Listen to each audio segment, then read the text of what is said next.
They say a soldier's greatest fear is the enemy you can see, but I learned that the real terror is the silence that follows when God finally speaks. My name is Paola Garcia. I am 29 years old, a daughter of the Texas Plains, and until 10 days ago, I believed my Army fatigues were my ultimate identity. I've spent my youth training for a physical war, polishing my boots and my pride, thinking that my faith in God was something I carried in my pocket like a lucky coin. I was a sergeant who knew how to command a squad, but I had no idea how to surrender my soul. The spring rains in Central Texas that day were not the gentle showers of my childhood. They were a deluge, a sky falling in pieces. We were moving a heavy convoy through the back roads near Fort Cavazos. I remember the smell of wet asphalt and the rhythmic thud of the wipers. Then, the world simply dissolved. The bridge beneath my transport didn't just break. It vanished into a roaring wall of mud and debris. One moment I was shouting a joke to the driver, and the next I was being swallowed by a cold, brown throat of water. The impact wasn't a crunch. It was the feeling of being flattened by the weight of 1,000 mountain peaks. My lungs filled with the river, a burning liquid iron, and then the dark took me. I didn't wake up in a hospital. I woke up in the presence. I have no words in my human tongue to describe the sheer weight of him. It wasn't just seeing a person. It was like being a drop of water finally returning to the vast, living ocean. I fell, not on my knees, but on my very essence. I was Paola, the girl who used to hide during thunderstorms, and I was Garcia, the soldier who could strip a rifle in the dark, and all of it felt like tattered lace in the face of his glory. I looked up, and the air wasn't air. It was love so thick it felt like honey. When I saw his face, I didn't see the pale, weeping man on the candles in my grandmother's kitchen. I saw the architect of the stars. His eyes were like deep wells of amber fire, seeing every lie I ever told myself, every time I chose my ego over his call. Yet the way he looked at me made me feel like I was finally home, finally safe, even as I trembled. "Paola," he said. His voice didn't hit my ears. It grew inside my chest like a rising sun. "You have been pulled from the torrent not to rest, but to witness. The year 2026 is a threshold that cannot be crossed twice. The world has grown heavy with its own shadow, and the earth itself can no longer carry the burden of man's rebellion." He reached out his hand, and though I felt unworthy to even look at his feet, he lifted me up. I felt the strength of a lion flowing into my spirit. There was no pain here, no cold river water in my lungs. Just a clarity that made my entire life on earth feel like a blurry, half-remembered dream. He didn't use a screen or a map to show me what was coming. He took my hand, and suddenly, I wasn't just observing the future. I was standing in the middle of it, feeling the wind and smelling the air of days that haven't happened yet. He showed me the first of the movements that will shake the world, beginning in May 2026. As we stood together in this vision, I found myself hovering over the vast, golden heart of America. I saw the Great Plains, the places where our corn and wheat stretch out like an endless sea. But as I watched, the color began to drain away. It wasn't a fire that did it, and it wasn't a swarm of insects. It was as if the earth itself had decided to stop giving. The vibrant green turned into a sickly, pale gray, the color of old ash. I felt the ground beneath my spirit feet, and it was hot. Not the heat of the sun, but a fever coming from deep within the soil. "The earth is weary, Paola," he whispered, and his voice carried the sadness of a father watching his children go hungry. "Men have treated the ground like a machine, but the ground is a gift. When they forget the giver, the gift dries up." I saw farmers, men with hands as rough as the ones I grew up with back home, kneeling in their fields. They weren't kneeling in prayer, though. They were kneeling in despair, sifting dry, dead dirt through their fingers. I saw the stalks of corn curling up like scorched paper, turning into black ribbons before they could even produce a single ear. This was the start of the Great Drying. I watched as this gray shadow spread from the heart of the United States across to the fields of Europe and the rice paddies of Asia. It was a global silence of the soil. The vision shifted, and I was standing in a grocery store in a city I didn't recognize, but it looked like any town in Texas or Ohio. People were moving with a frantic, animal energy. The shelves were not just low, they were bare, stripped down to the metal. I saw a mother staring at an empty refrigerated case where the milk should have been, her face a mask of pure terror. She wasn't crying, she was beyond tears. She was realizing that money, the thing people spend their whole lives chasing, had become useless. You can't eat gold and you can't drink paper. Jesus turned to me, and his eyes were like a steady flame in the dark. This is a call to the stomach, to remind the soul where life truly comes from, he said. Many will blame the weather, many will blame their leaders, but few will look to the heavens and realize they have walked away from the vine. As we moved through the month of May in this vision, I saw something else that chilled me more than the empty shelves. I saw the silent birds. In parks and forests across the world, the morning song just stopped. I watched thousands of birds simply landing on the ground and staying there, refusing to fly, refusing to sing. They knew something was wrong with the atmosphere, something the scientists couldn't find in their instruments. It was a sign in nature that the old cycles were breaking. People walked past them, confused, some even poking at the birds with sticks, but the creatures just looked at them with black, knowing eyes. They were mourning for a world that refused to repent. Then, the vision deepened. I was taken into the halls of power, into rooms where men in expensive suits were shouting at one another. They were trying to figure out how to hide the truth from the public. They were making plans to ration food, but only for those they deemed useful. I saw a man sitting at a large desk, his face hidden in his hands, realizing that no amount of military might could force the rain to fall or the wheat to grow. He looked at a map of the world, and it was covered in red zones, places where the water was turning bitter. I saw the wells in small towns across the desert Southwest and the mountain villages of South America. People would turn on their faucets, and instead of clear water, something dark and smelling of sulfur would trickle out. It wasn't a chemical spill. It was the deep veins of the earth reacting to the spiritual decay of the surface. I saw people lining up for miles with plastic jugs, waiting for a single gallon of water that tasted like rust. The desperation was thick enough to taste. "Watch the water, Paola," the Lord said. "When the water turns against the thirst of man, know that the time is very short." I offered them the living water, but they chose to dig their own broken cisterns. I felt the immense weight of this first warning. It wasn't just about hunger. It was about the realization of how fragile we are. We think we are so strong with our technology and our cities, but we are just one failed harvest away from total chaos. I saw the pride of man being ground into the dust of those gray fields. In the middle of this May vision, Jesus showed me a small group of people. They were gathered in a basement, lit only by a few candles. They didn't have much food, and their water jugs were almost empty. But as I looked at their faces, they weren't wearing the mask of terror I saw in the grocery store. They were singing. It was a soft, low melody, something old and beautiful. I saw a man break a small piece of bread and share it with a child. As he did, I saw the bread, in the spirit, glow with a light that couldn't be explained. They were being sustained by something other than calories. "My own will know the secret of the hidden manna," he said, and he smiled, a look that made the entire universe feel right for a split second. "When the world starves, my children will feast on the word. But the sifting will be painful, Paola. Many who claim my name will flee when the belly is empty, while those who truly love me will find that I am more than enough." I watched as the sifting of the churches began during these months.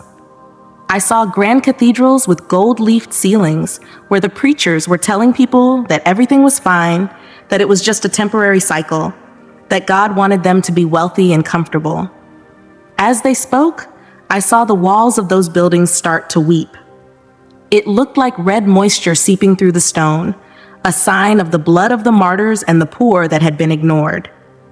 The people in the pews looked bored and distracted, checking their watches, while outside, the world was beginning to groan. Then I saw small, humble house churches where the floor was dirt and the roof was tin. In those places, the presence of God was so heavy, it looked like a thick, silver cloud. People were being healed of diseases, and more importantly, they were being healed of their hatred. They were sharing their last grains of rice with their neighbors who had mocked them just weeks before. This was the true church, being polished like a diamond in the middle of the great drying. The Lord moved me further into the vision, showing me the coastlines. I saw the great oceans beginning to recede in places where they should have been rising. It was as if the sea itself was drawing a deep breath, pulling back before a great strike.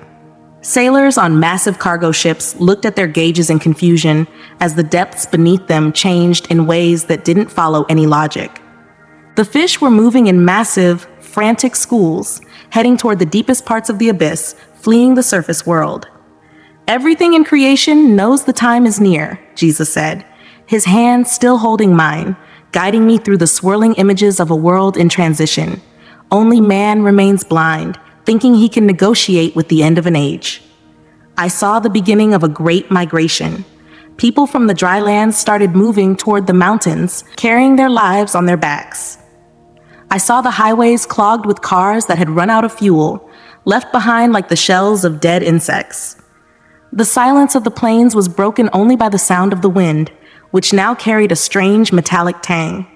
It was the sound of the Earth's systems grinding to a halt. As this first movement of the year reached its peak, I saw the faces of the children. They were the ones who saw the truth most clearly. I saw a little girl in a dusty yard pointing at the sun. To the adults, it looked normal, but through her eyes, and through the eyes the Lord gave me, I could see that the sun was surrounded by a ring of dark fire. It was a crown of judgment that was invisible to the proud but clear to the humble. "The first warning is the warning of the earth," the Lord told me. "It is the shaking of the physical house. But what comes next will shake the very mind and heart of humanity." I felt a shiver run through my spirit. May 2026 was just the beginning. The gray fields and the silent birds were the opening notes of a song that would eventually reach every corner of the planet. I looked at Jesus, and I saw that while he was showing me these things, he was also weeping. Each parched field and each hungry child was a wound in his own heart. He didn't want this, but he knew it was the only way to wake up a world that had fallen into a deep, deadly sleep. The Lord's hand tightened on mine as the gray, dusty fields of the spring faded into a different kind of darkness. The air changed. It wasn't the dry, hollow heat of the drought anymore. It was a heavy, suffocating swelter that felt like walking through invisible wool. We were moving into the heart of August 2026. This was the time of the great tearing, and what I saw made the physical hunger of the previous months seem like a mercy compared to the starvation of the human spirit. I found myself standing in the middle of a great American intersection, a place that should have been humming with life and commerce.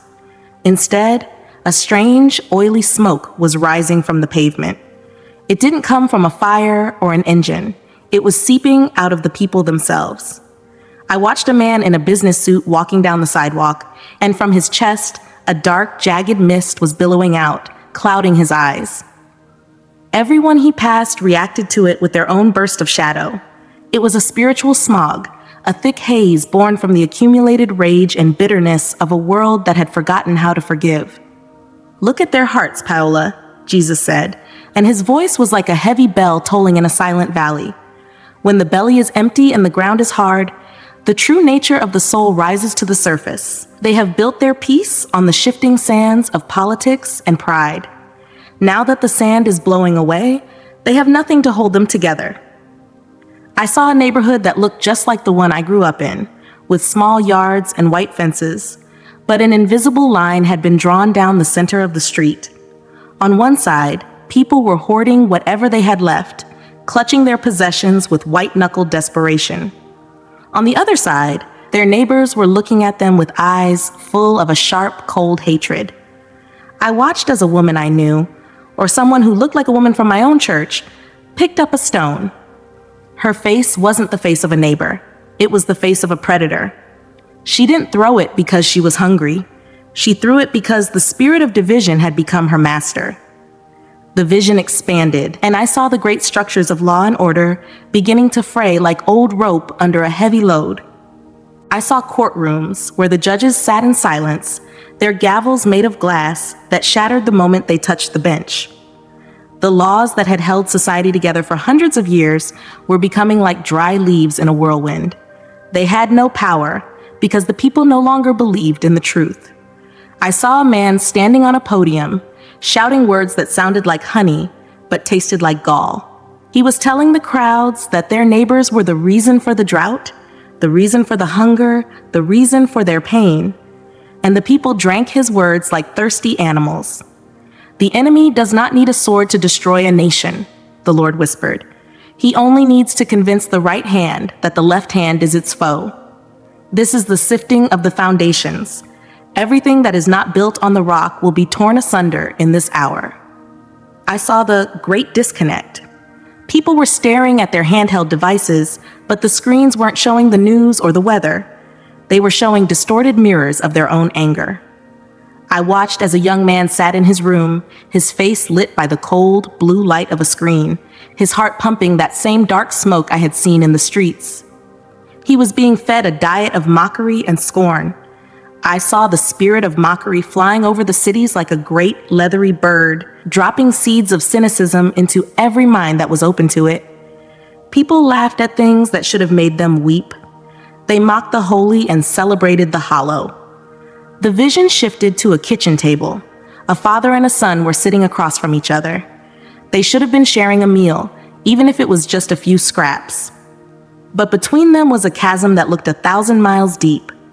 They were speaking the same language, but they couldn't hear each other. The words coming out of the son's mouth were jagged and sharp, designed to wound. The father's eyes were full of a weary, ancient sorrow. I realized that the great tearing wasn't just happening in the streets. It was happening in the very bloodlines of humanity. The family, the first circle of love God created, was being pulled apart by the invisible hands of the enemy. The light is being pushed into the corners, Jesus said, and I felt his grief vibrating through my own soul. But in the corners, the light will become a blinding sun. He showed me the hidden wells. While the cities were choking on the smoke of hatred, I saw small pockets of people who had refused to breathe it in.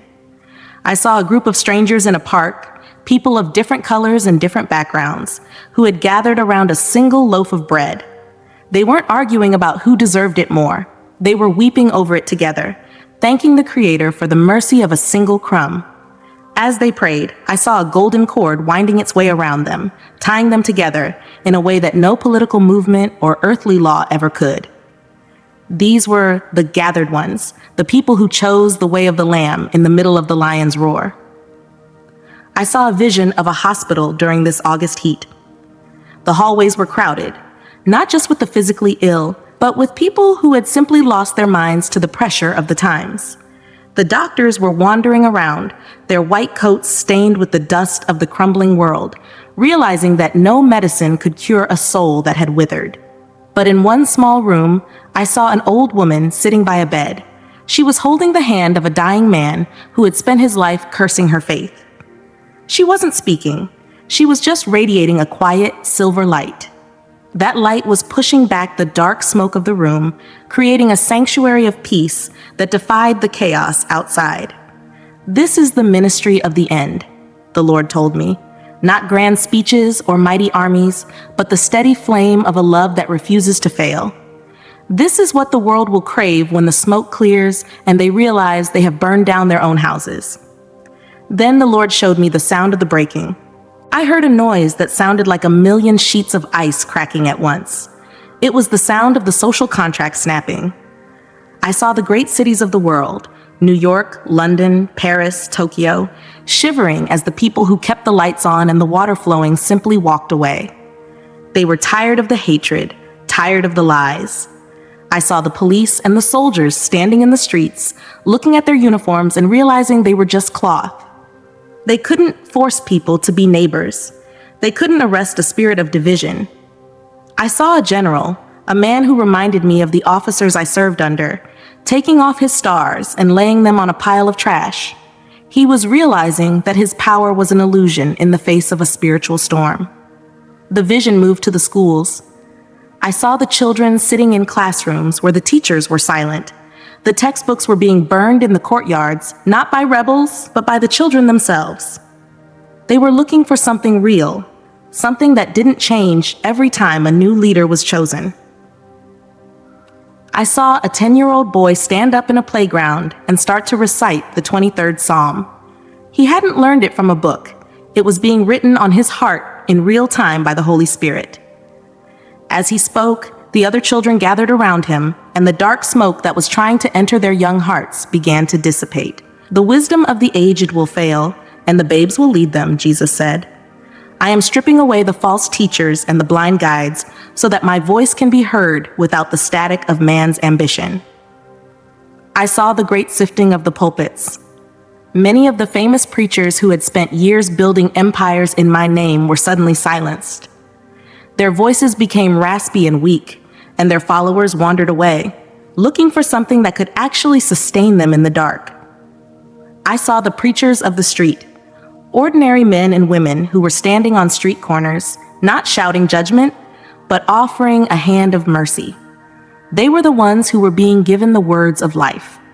I saw a woman in a tattered coat standing in a soup line, whispering the gospel to the person next to her, and her words were like cooling water on a burn. The Lord then showed me a vision of the tearing of the sky.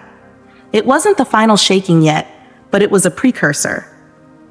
I saw the moon during those August nights, and it didn't look like a solid rock. It looked like a flickering candle, as if the light of the celestial bodies was being strained through a filter. The stars seemed to be shifting their positions, moving in patterns that didn't match the charts of the astronomers. People would look up and feel a deep, primal sense of dread, a feeling that the ceiling of the world was about to come down. Everything they thought was permanent is being revealed as a curtain, the Lord said. I am pulling back the curtain, Paola. I am showing them that they live in a temple, not a machine. But those who worship the machine will be crushed when the gears stop turning. I saw the spirit of fear being released like a plague. It didn't affect the lungs. It affected the imagination. People were hallucinating terrors that weren't there, seeing enemies in every shadow. They were locking their doors and barricading their windows, even when there was no one outside. It was a mental prison created by their own rejection of the Prince of Peace. I saw people walking in circles in their living rooms, clutching their Bibles like a magic charm, but they hadn't read a word of it in years. They were trying to use the word as a shield without knowing the one who wrote it. But in the middle of this fear, I saw the dwellers in the secret place. I saw a family in a small apartment, the windows boarded up against the chaos outside. They weren't pacing in circles. They were sitting together, reading the word out loud, and the room was filled with a scent like fresh lilies. The fear couldn't get past the threshold. It was as if their home had been moved into a different dimension, a place where the darkness couldn't reach. I saw the Lord himself standing at their door, not to enter, but to stand guard. Tell them, Paola, that the only safe place is in the center of my will, the Lord commanded, and his amber eyes glowed with a fierce protection. The tearing is necessary so that the hearts that are mine can be set free from the tangles of the world. It will be a time of great sorrow, but it will also be the time of the greatest miracles since the days of the apostles. I saw the miracles of the crumb. I watched a woman take a single handful of rice and put it into a pot for her 5 children. As she stirred it, the pot never went empty. She kept ladling out bowl after bowl, and the rice was hot and nourishing. She looked at the bottom of the pot, and there was always one more scoop. I saw a man whose car had run out of fuel in the middle of a dangerous road. He prayed, and the engine started, running on nothing but the grace of God until he reached a place of safety. These signs weren't for show. They were for survival, given to those who had surrendered everything. As the vision of August began to fade, I felt the Lord's presence becoming even more intense. The great tearing had left the world broken and bleeding, with the old structures lying in ruins and the smoke of human hatred still hanging in the air. But through the smoke, I could see a light beginning to dawn in the distance. Not a natural light, but a supernatural radiance that promised the end of the old and the birth of the eternal. The silence of the August tearing began to vibrate, turning from a hollow ache into a low, rhythmic thrum that I felt in the very center of my being. We were moving now into the final stretch of the year, the time of the third movement in November 2026. This was the moment the Lord called the breath of the lion, and as the vision unfolded, the world I knew simply ceased to make sense. I was standing once more at a high vantage point, looking down at the curve of the earth. It was early morning over the Atlantic, and the world was trying to wake up from the nightmares of the summer. But the sun that rose that morning was joined by something impossible. A second light appeared in the firmament, a celestial body that defied every law of physics I had learned in school. It wasn't the warm yellow glow of our sun. It was a piercing silver fire that seemed to wash the world in a light that revealed the inside of things. It made the buildings look like glass and the mountains look like folded cloth. "The time of the veil is over, Paola," the Lord said, and his voice now carried a thunder that made my spirit form tremble with a holy awe. "For 72 hours, the eyes of flesh will see the things of the spirit. Every man, woman, and child will look upon the reality they have tried so hard to deny." I saw people in London, in New York, in Mexico City, all stopping in their tracks. The great shaking wasn't just the ground moving. It was the shaking of the human mind. Every clock on earth stopped at the same moment. The hum of the silver fire was a message that didn't need translation. It was a frequency that spoke directly to the soul, saying, "The king is here. The harvest is ready." I watched as the silver light began to form shapes in the sky. These weren't the soft, chubby angels from the paintings in the back of the chapel. They were warriors of light, beings so immense that their presence seemed to bend the atmosphere. I saw them standing over the cities, their swords made of white lightning. They weren't there to destroy yet. They were there to stand watch as the sifting reached its final climax. They were the reapers, waiting for the word. The reaction of the world was a divide so sharp it was like a mountain range rising up in an instant. I saw the leaders of nations gathered in underground bunkers, surrounded by screens that were showing nothing but static. Their instruments were useless. I saw a group of scientists staring at the silver sun through their telescopes, only to find that the light was looking back at them. They were weeping, not in prayer, but in a terrible, soul-crushing confusion because their logic had been shattered like a dropped mirror. But then I saw the children. This was the most beautiful part of the vision. In schools and playgrounds, the children weren't afraid. They were laughing. I saw a 7-year-old girl in a dusty village in the Andes, pointing at the angels and calling them by name. She began to speak in a language that sounded like a rushing waterfall. And as she did, the sick people in her village began to stand up, their bodies mended by the sheer power of the atmosphere. The children were becoming the mouthpieces of the Almighty. I saw a group of orphans in a city alleyway singing a song that made the silver fire pulse in time with their voices. "The humble will inherit the revelation," Jesus whispered. "The proud will find the light to be a weight they cannot carry, but the small will find it to be the wings they have always waited for." I saw the great awakening of the comatose. In hospitals, people who had been in deep sleeps for years suddenly opened their eyes. They didn't ask for food or water. They asked for a priest or a Bible. They woke up with the visions already in their heads, telling the nurses that the groom was coming. I saw the confession of the streets, where strangers were stopping one another, weeping and asking for forgiveness for things they had done decades ago. The silver fire was burning away the secrets, forcing the truth into the open. Then, the Lord showed me the center of the silver sun. A throne began to take shape, made of what looked like molten glass and white fire. It hung over the earth, visible from every corner of the globe at once. Upon it was a presence so holy that I felt my spirit form wanting to dissolve into nothingness just to be near it. It was the Ancient of Days, the one who holds the breath of every living thing in his hand. The 72 hours were a time of absolute choice. I saw people who had spent their lives mocking God finally falling on their faces in the dirt, their hearts breaking open like dry clay. But I also saw those who looked at the throne, looked at the angels, and looked at the silver fire, and then turned their backs. They chose to believe it was a mass hallucination, a trick of the light, or a weapon from another country. They retreated into the darkest caves they could find, trying to hide from the light that reveals the heart. "The sifting is complete," the Lord said, as the vision began to pull back.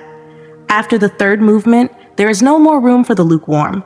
The lines are drawn in the spirit, and the harvest will begin.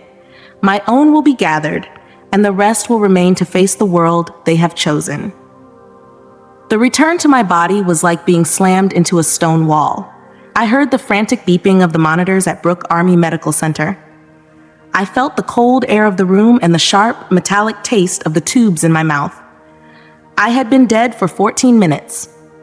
The doctors were calling out my vitals, their voices full of a shock they couldn't hide. They told me later that my injuries, the crushed ribs, the punctured lungs, the shattered leg, had begun to knit together at a speed that shouldn't be possible. The first person I saw when I could finally speak was Father Javier. He is a man who has seen a lot of death in his years as a chaplain, but when I told him what I had seen, his face went pale. He didn't call me crazy. He sat by my bed for hours, his rosary beads clicking in the silence. "Paola," he said, "you have been given a burden that few could carry. This isn't just a story, it's a trumpet blast." The hardest part of being back isn't the physical pain of recovery. It's the eyes of my husband, Mateo.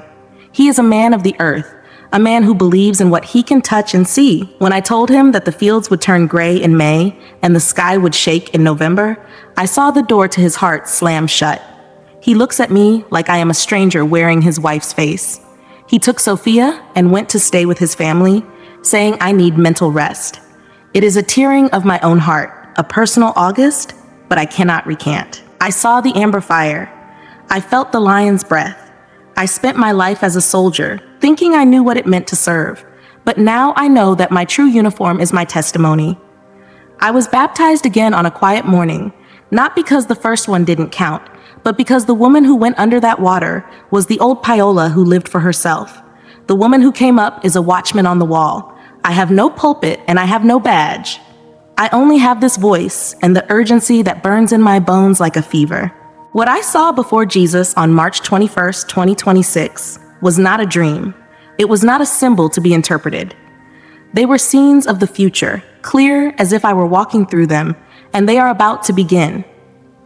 The time of grace is shorter than anyone imagines. It is time to wake up, to look into your heart and ask yourself, if Jesus returned tomorrow, would I be ready or would I be found distracted, immersed in the things of the world, unprepared? What is coming will not only be a moment of fear for the nations, but also an opportunity for grace for those who choose to respond. Many ask me, Paola, how do we know when all this will begin? And I say, do not look for dates on calendars. Look for signs in your heart. You will feel the urgency of the Holy Spirit pushing you to prepare, to leave hidden sins behind, to reconcile with God and with the people you have hurt. Because when the signs become visible, it will already be too late to start preparing.